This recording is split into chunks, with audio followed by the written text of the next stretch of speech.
কবিতাৰ শিৰোনাম প্ৰচণ্ড ধুমুহাই প্ৰশ্ন কৰিলে মোক। কবি ডক্টৰ ভূপেন হাজৰিকা।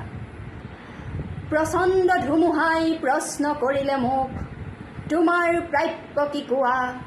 মনৰ দুৱাৰ মেলি নিৰ্ভীকভাৱে ক'লোঁ, তোমাৰ শক্তিখিনি দিয়া।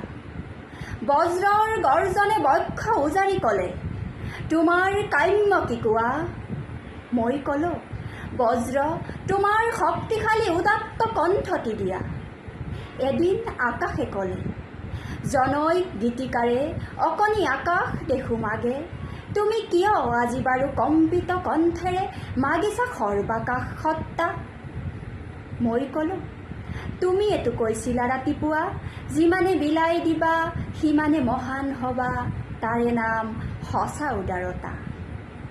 সেয়েহে আকাশ, তুমি দিব যদি খুজিছাই সংকীৰ্ণতা এৰি দিয়া, অৱদান ৰূপে তোমাৰ পূৰ্ণ বিশালতা, দিয়া যদি আজিয়েই দিয়া। মহাকাশে দিলে মোক বিশাল দৃষ্টি, আৰু ধুমুহাই প্ৰচণ্ড শক্তি।